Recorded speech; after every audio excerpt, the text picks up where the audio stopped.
오늘 우리가 나눌 하나님의 거룩하신 말씀은 구약성경 나훔서 제1장 14절 말씀입니다. 오늘 우리가 나눌 하나님의 거룩하신 말씀은 구약성경 나훔서 제1장 14절 말씀입니다. 구약성경 1299면에 위치해 있습니다. 제가 대독하여 올립니다. 나 여호와가 내게 대하여 명령하였나니 내 이름이 다시는 전파되지 않을 것이라.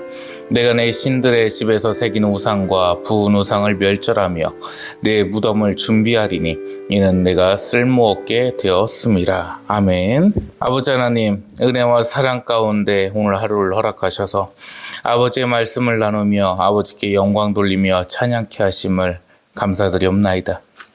이 시간 나눠지는 말씀 가운데 악한 영혼 역사치 못하게 하옵시고 오직 아버지의 은혜만이, 아버지의 사랑만이 가득한 시간으로 이끄시어 주시옵소서. 은혜와 사랑의 감사와 찬양을 올려오며 우리 구주 예수 그리스도님 이름 받들어 기도 올려옵나이다. 아멘. 또 새로운 한 주가 이렇게 밝았습니다. 상당히 빠르죠. 시간이 벌써 3월 3일입니다. 어저께 이제 3월 1일이 된 것 같은데 벌써 3일입니다. 지난 3월 1일 날에는 이제 광화문 애국 집회에 갔다 오고 했습니다. 참 이렇게 갔더니 이번에 이제 거의 100여만 분 이상 이렇게 집회에 참석을 하셨는데 참 어마어마한 함성과 그리고 탄식과 애국을 위한 행동들이 가슴이 뜨거워졌고 웅장해졌습니다. 참 진짜 대단들 하시다. 존경스럽다는 생각이 이렇게 들었는데요. 이렇게 국가를 사랑하는 사람들이 있는 한, 그 뜨거운 마음이 있는 한 결코 대한민국은 무너지지 않습니다. 작년 3월 1일 날은 핫했죠. 전남 해남에서도 제 얼굴을 알아볼 만큼 이정우라는 사람이 스타가 됐습니다. 1년여가 지났는데도 아직도 목사라고 알고 있는 사람들이 많은데 목사는 맞습니다. 목사는 맞는데요. 저는 실업인이고요. 좌익들 빨갱이들이 무식해가지고 실업자하고 실업인 구분을 못하는데 금융업이나 채권업이나 여러 가지 이제 좀 규모가 있는 꽤 큰 화이트 칼라의 사업을 운영하는 사람을 실업인이라고 합니다. 참 여러 가지로 좀 얘기를 좀 하고 싶은데 이게 선거 기간이라 공직선거법 때문에 말은 좀 함부로 못 하겠습니다. 무튼간에 이렇게 좀 수준이 낮은 애들을 상대를 하려니까 참 힘이 들었습니다. 많이 힘이 들었고 그 3.1절 때 여러 가지 애들 고소한다고 변호사님이 왔는데도 수천만 원을 썼는데 이렇게 댓글을 보다 보니까 그래요. 광복절에 우길기를 다뤘다니, 일장기를 다뤘다니, 3.1절, 광복절 구분도 못하는 애들이에요. 그럼 걔들이 누구냐? 간첩 아니에요? 빨갱이들이죠. 왜? 지들이 지령받은 대로 댓글을 달아야 되니까 광복절인지 3.1절인지 구분이 안 가는 거예요. 무식하고 멍청하고 텅텅 비어서 시키는 대로만 하니까. 그래서 대한민국이 이 꼬라지까지 났습니다. 3월 1일 되기 전에 3시간 전에 한 여행 유튜버가 일본을 갔어요. 일본 여행을 갔더니 어떻게 3.1절 3시간 전에 일본을 갈 생각을 하냐 해갖고 구독 취소한다고 예병 난리가 났습니다. 그 유튜브가 지금 핫해졌는데 도대체 그럼 몇 시간 전에 가야 되는 것이고 3.1절로부터 몇 시간이 흐른 후에 일본을 가야 되는 것일지는 개그맨들이 정해주길 바랍니다. 예전에 보니까 정답을 정해주는 남자, 그 누구죠? 뭐였던 것 같은데, 박효준이었나요? 아닌데. 하여튼, 그 친구 보니까 딱 정해주는 남자에서 하던데, 거기서 정해주기를 바랍니다. 자꾸 식민지 하는데요. 좀 할 말은 하겠습니다. 식민지 아닙니다. 어떤 식민지에서 법을 마련해주고 법의 기틀을 마련해주고 국선 변호인을 선임해주고 급여 주면서 군인으로서 국가에 충성을 하게 하고 일을 시킵니까? 식민지는요 어떠한 거냐면 저희 커피 원두 있잖아요. 잔뜩 깔아놓고서 이거 오늘 10,000개 못 가면 손모가지 잘라버린다. 이게 식민지인 거예요. 일제시대 때 그런 일 없었습니다. 그저 한 나라로서 가고자 했던 것이고 말 그대로 합병이었던 것입니다. 그렇게 따지면 A기업과 B기업이 합병을 한다고 했을 때 A기업이 주라고 봅시다. 인수하는 자가 A 기업이라고 했을 때 B 기업이 A 기업의 식민지가 되는 건가요? 그건 아니라는 거죠. A 기업에서 B 기업과 합병했다고 해서 B 기업 직원들한테 니네 오늘까지 생산 500개 못하면 다 손모가지 잘라버릴 거야. 이렇게 하는 회사는 없습니다. 신기한 일이죠. 근데 반일 사상에 쪄들어가지고 평생을 반일로 교육받은 이 무식한 인간들이 일본이 식민지화를 했다고 주장하고 있습니다. 목사로서도 말씀드리겠습니다. 일제시대는 아버지 하나님의 크나크신 강복이었고 아버지 하나님의 은혜 속에서 이루어진 시대였습니다.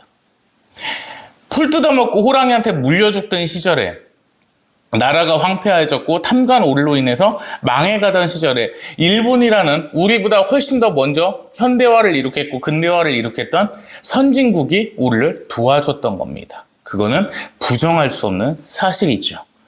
그리고 일본이 전쟁에서 진 이후에 이제 한반도에서 떠나게 됐는데 건국전쟁 영화가 나오니까 좀 얘기를 하고 싶어요. 우리에겐 두 가지 선택길이 있었습니다. 민주주의를 선택하냐, 공산주의를 선택하냐. 그런데 그 당시에는 공산주의 개념조차도 없었던 때였습니다. 이승만 박사가 미국에서 공부를 한 탓에 민주주의에 대해서 수많은 연구를 했고 민주주의를 확정할 수 있었습니다. 그런데 일반 사람들은요, 몰랐어요. 너를 뭐를 선택할래? 그냥 다른 나라들처럼 살래요. 그게 공산주의였다는 거죠. 이승만 박사가 이 시대를 이끈 것 또한 하나님의 은혜였습니다. 물론 반일 교육을 시작한 거는 참 안타깝기는 생각을 합니다. 무튼 그렇게 하나님의 은혜로서 이루어진 이 대한민국이 무너져가는 것을 볼 수 없어서 우리 애국 세력들이 나서는 겁니다. 광화문 태극기 집회를 한다고 하면 무슨 뿔 달린 도깨비처럼 생각을 하는데 우리가 볼 땐 니들이 도깨비 같아요. 또리 장군 영화를 보면 김일성이가 뿔이 달려 있습니다. 걔네들을 보는 것 같습니다. 무튼 진정한 보수와 진정한 애국에 대해서 다시금 상기하시기 바랍니다. 오늘 우리가 나올 이 나눈서는요, 나훔서, 이게 참 발음이 좀 어렵습니다. 좀 이게 섞인 혼혈이다 보니까 좀 이해를 해주시고요. 이 니느웨 성이 망해가는 과정을 기록을 해놨습니다. 니느웨 성이라고 하면 다들 기억을 하시죠. 얼마 전에 설교를 했던 요나서에 나오는 그 성읍입니다. 니느웨 성읍이 어떻게 됐습니까? 요나 선지자님께서 아버지 하나님의 계시를 받고 니들이 이제 망할 거야 라고 가셨죠. 니느웨 성읍을 가서 말씀을 하시니까 왕까지도 다 베옷을 입고 그 동물들에게도 다 베옷을 입히고 밥도 먹지 않고 물도 먹지 않고 아버지 하나님 앞에 다 엎드려서 회개를 했습니다. 그래서 아버지 하나님께서 재앙을 물리치셨는데 그 니느웨는 역시나 죄를 반복을 하고 맙니다. 아수르 왕은요, 한번 회개를 했으면 그대로 아버지 하나님의 편에 서 있어야 되는데 다시금 하나님을 배신해 버립니다. 하나님을 대적하는 편에 서버리고 다시금 우상을 세우고 하나님을 등져버렸습니다. 그래서 그 니느웨 성읍이 망하는 과정이 바로 나훔서입니다. 우리는 두 가지를 집중할 필요가 있습니다. 첫 번째, 역사는 반복됩니다.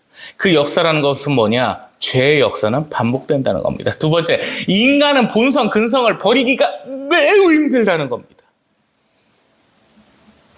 외람된 얘기지만 그래서 좌빨에서 넘어온 인사를 저는 절대 믿질 않습니다. 이하영 전도사가 항상 얘기하는 게 목사님 절대 사람 안 믿으시잖아요. 이렇게 얘기를 하는데 원래도 안 믿는데 좌빨에서 넘어오면 더더욱이 안 믿습니다. 내 평생에 저놈한테 돈은 안 빌려줘야겠다. 뭐 이 정도의 생각을 갖고 있어요. 그 이유가 뭐냐면 인간의 본성은 바뀔 수가 없는 거기 때문이죠. 보고 듣고 행한 것들이 근본이 되어 있기 때문입니다. 안타까운 얘기지만 대한민국에서 오늘날 사람들이 상당히 경계심이 많아졌단 말이에요. 이유 없이 누가 잘해주고 따뜻한 옷을 주고 배불려주고 하면 경계부터 시작하고 의심부터 시작합니다. 저 새끼가 왜 나한테 잘해줄까? 제가 나를 어떻게 해하려고 하는구나. 그게 뭐냐면 노비근성이었습니다. 사랑을 받고 자란 사람은요, 누군가가 잘해주고 따뜻하게 해줬을 때 감사함이라는 걸 느낍니다. 이 사람이 나한테 베풀어줬으니 나도 사람들한테 베풀어줘야겠다. 이 생각을 하는데요. 그렇지를 않다는 거죠.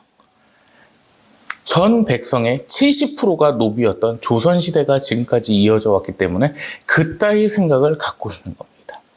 일본에 대해서도 생각을 살짝만 해보면 왜 근대화를 시켜주고 법의 기틀을 마련해주고 생활 여건을 편하게 만들어줬을까? 같은 나라였기 때문에 선진국으로서 도와줬구나. 우리도 후진국들을 도와줘야겠다. 이 생각을 해야 되는데 이유 없이 도와주진 않았을 거야. 우리를 갖다가 노비 부리듯이 부리고 전쟁터에 끌려가게 해서 다 죽게 만들고 탄광에 다 쑤셔 박아가지고 탄광이나 캐게 했을 거야. 이렇게 생각을 한다는 거예요. 이해가 안 되는 게 탄광에다가 집어넣었는데 도망간 사람 얘기는 없단 말입니다. 헤엄을 쳐서 도망가든 별짓을 해서 도망갔을 것 같은데 조선시대 때 노비도 그 도망을 다녀왔고 추노가 있었는데요. 어떻게 그 탄광에다 집어넣었는데 도망을 한 명도 안 갔을까요? 매우 신기한 일입니다. 그러면서 그 가짜 역사학자라는 놈들 나와가지고 얘기하는 게 탄광을 캐던 분들이 드셨던 식사라고 하면서 맛없는 주먹밥 같은 거를 갖다 내밀거든요. 그럼 걔들한테 한번 물어봅시다. 조선시대 때 음식 지금 먹으면 맛있을까요? 다유당께서 드셨던 그 떡이 맛있었을까요? 다시다와 미원에 입맛이 들려진 현대인들에게 조선시대 음식을 주면 어떤 맛이 날까요? 야, 임금인데 이 음식을 잡수셔서 참 고생하셨네. 이 생각 들 거예요. 왜 시대적 배경을 생각을 못하는지 안타까운 일입니다. 무튼 그렇게 인간의 근성을 버리지 못하고 죄의 본성을 버리지 못한 니느웨는 이렇게 처참하게 망하게 됩니다. 본문 말씀 다시 한번 봅니다. 나 여호와가 내게 대하여 명령한다. 네 이름이 다시는 전파되지 않을 것이라. 이 말씀은 뭐냐면 죽습니다. 그리고 네가 생겨놓은 그 귀신 우상들하고 만들었던 우상들을 다 멸절시켜 버리시고 네가 묻힐 무덤을 준비한다고 하십니다. 15절 볼까요? 볼지어다 아름다운 소식을 알리고 화평을 전하는 자의 발이 산 위에서 도다. 유다야, 여기서도 의인화가 나오죠. 내 절기를 지키고 내 서원을 갚을지어다. 악인이 진멸되었으니 그가 다시는 네 가운데로 통행하지 아니하리로다 하시니라. 아멘. 하나님의 편에서 하나님의 한 번에 크신 구원을 받았습니다. 재앙도 닥치질 않았고 하나님께서는 용서를 하셨습니다. 근데 다시금 죄를 짓고 하나님을 배신했습니다. 그들의 최후입니다. 이것이 바로 나훔서입니다. 그래서 그 하나님께서는 아스루 왕에게 말씀을 하시죠. 오늘 본문 말씀대로 너는 필요 없는 자라고 말씀하십니다. 쓸모없는 자. 그 뜻은 뭐냐면 너는 두 번 다시 구원을 받을 수 없고 내 편에 설 수 없는 자. 아버지께서 쓰실 수 없는 망가진 도구로서 말씀을 하십니다. 이것이 니느웨의 마지막입니다.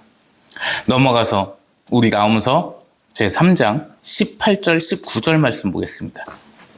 아스루 왕이여, 네 목자가 자고 내 귀족은 누워 쉬며 내 백성은 산들에 흩어지나 그들을 모을 사람이 없도다. 19절입니다. 중요합니다. 내 상처는 고칠 수 없고 내 부상은 중하도다. 네 소식을 듣는 자가 다 너를 보고 손뼉을 치나니 이는 그들이 항상 내게 행패를 당하였음이 아니더냐 하시리라. 아멘. 우상을 숭배하고 악을 행하고 하나님의 반대편에 섰던 자가 다 부상을 당해서 이제 죽을 지경이 됐습니다. 그들에게 그 악인들에게 당했던 선한 자들은 어떻게 합니까? 손뼉을 치면서 악인이 멸망한다고 얘기를 한다는 것이죠. 이것이 니느웨의 아스루 왕의 최후입니다. 하나님께서 그렇게 많은 기회를 주시지 않습니다. 한 번의 회심의 기회를 주십니다. 그리고 그 회심을 통해서 온전히 하나님 앞에 섰을 때 하나님께서는 강복을 하십니다. 여름과일과 같습니다. 그저 하나님 앞에서 매너리즘적으로 보여주기 식으로 서 있던 백성들보다 한 번 회심을 했던 그 백성들을 사랑하시며 구원하시는 하나님이십니다. 그런데 이들은 하나님을 다시 배신해버리죠. 한 번 회심을 한 자가 다시 하나님의 반대편에 서기가 매우 쉽습니다. 본성을 버리지 못하기 때문입니다. 그래서 제가 제일 싫어하는 게 이단에 갔다가 처 있다가 나온 놈들이 이단 사역을 한다는 꼬라지가 참 골 때려서 보지를 못하겠습니다. 제가 10여 년 이단 사역을 했고, 이단 생활을 하고 할 뻔했습니다. 큰일 날 뻔했습니다. 이단 사역을 했고, 5대를 이어온 기독교 집안에서 태어나서 저는 단 한 번도 이단이라는 곳에 가본 적이 없습니다. 왜냐하면 정통교회를 가는 것만 해도 상당히 귀찮았기 때문이죠. 일반적인 우리 정통 장로교회만 가는 것만 해도요, 매우 귀찮고 힘들고 꼭 가야지 아버지께서 도와주실까 뭐 이런 생각에 사로잡혔던 사람이었습니다.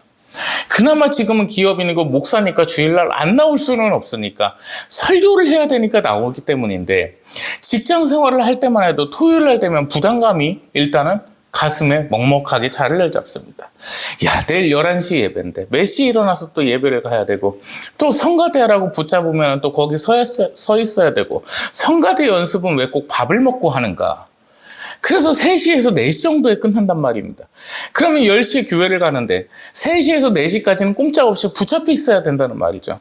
또 사람들까지 많아가지고 먼저 나오겠다는 말도 못합니다. 그러다가 가끔 담임 목사님이 그래도 전도사님이시니까 전도사 사역이라도 하시는 게 어떻겠냐. 그러면 그 선하신 눈길을 거부하기가 매우 힘들다는 것이죠. 그러다가 이제 마음이 약해져가지고 알겠습니다라고 하면 그때부터 이제 집에 가는 시간이 3시간씩 딜레이 되기 시작합니다. 기본적으로 6시에서 7시 정도가 된다는 것이죠. 아유, 우리 전도사님 못해 미안한데 기름값이라도 챙겨드릴까요? 뻔히 교회 사정을 하는데 그걸 받을 수는 없는 것이고요. 차라리 제가 드리고서 좀 일찍 가면 안 되겠습니까? 뭐 좀 이런 얘기를 좀 하고 싶고. 무튼 믿음에 뿔을 나는 게 그렇게 중요한 거예요. 5대 동안 이어놓은 믿음의 뿔을 갖다 보니까 이단에 대해서는 눈길조차도 젖히지가 않습니다. 왜? 알거든요. 어릴 때부터 보고 들은 게 이단 가면은 지옥 간다. 이게 이제 귀에 익어버린 겁니다. 더군다나 신학을 배웠기 때문에 뭐가 이단인지를 알면 못하는 겁니다. 왜 법조인들이 죄를 덜 짓는지 아십니까? 안 짓는다고는 못하겠는데 왜 덜 짓냐면 법을 알아서 그렇습니다. 일반적인 사람들은요, 싸우다가 XXX 하면은 상관없는지 알아요. 물론 사회 관례상 그게 범죄로 규정되지는 않습니다. 왜냐하면 싸우다가 욕 한마디 정도는 할 수 있다고 통상적으로 법원에서도 인정을 합니다. 그래서 무죄가 많이 나오는 추세거든요. 그 욕 한마디 정도를 가지고는. 근데 법조인들은 그조차도 못합니다. 왜? 이게 잘못하면 모욕이나 아니면 협박이 될 수 있기 때문에 함부로 못하는 것이죠. 그것처럼 근본적인 기독교의 뿌리를 갖고 있고 아버지 하나님의 말씀을 뿌리를 둔다고 하면 절대 이단 같은 데는 빠질 수가 없습니다. 그래서 오늘 본문 말씀을 보면 이 니느웨 성읍, 특히 아스루 왕은 믿음의 뿌리가 없었던 자였습니다. 하나님께서 재앙을 내리신다니까 단지 그 재앙을 피하고자 회심하는 척만 했던 것이라는 거지요. 이것은 진정한 회개가 아니었고 회심이 아니었습니다. 우리는 성경에서 대표적으로 진정한 회심을 2가지를 볼 수 있습니다. 첫 번째는 다윗 왕이었으며 두 번째는 솔로몬 왕이었습니다. 부자간에 대표적으로 성경에서 알려주셨다는 게 참 영광 중에 영광이실 것 같은데 그것이 진정한 회심이었다는 거죠. 그런데 오늘날 이 니느웨 성읍을 보면서 어떤 생각이 드십니까? 이 니느웨가 어떠한 마음을 가지고 있었고 어떠한 생각을 가지고 있었겠습니까? 그냥 단 한 번 하나님의 재앙을 피하고자 하는 보여주기식 회심이었다는 겁니다. 그따위로 신앙생활에서는 안 되는 겁니다. 아버지 하나님께서는 노하기를 더디하시고 용서하기를 원하시며 사랑을 베풀기 원하십니다. 그런데요, 아버지 하나님의 편에서 2번 이탈하는 것은 보시지 않으십니다. 그 자는 쓸데없는 자이기 때문입니다. 하나님 아버지 앞에 쓸모없는 자라는 호칭을 들었던 이 아스루 왕의 인생은 망가진 것입니다. 그냥 끝난 것입니다. 더 이상 그 안에 생명은 없습니다. 오직 지옥에서 불타는 고통을 느끼는 것만이 그의 평생일 것입니다. 이렇게 말씀을 드려보겠습니다.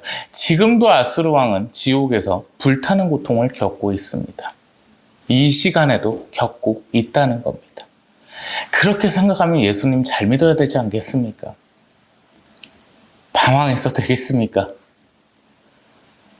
아브라함께서는요, 아브라함 그 할아버지께서는요, 증조 할아버지인지 고조 할아버지, 어쨌든 그 아브라함 할아버지께서는 지금도 천국에서 아버지 하나님과 함께 하십니다.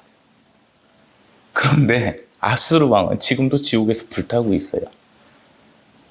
헤롯도 그렇고요. 사울도 그렇습니다.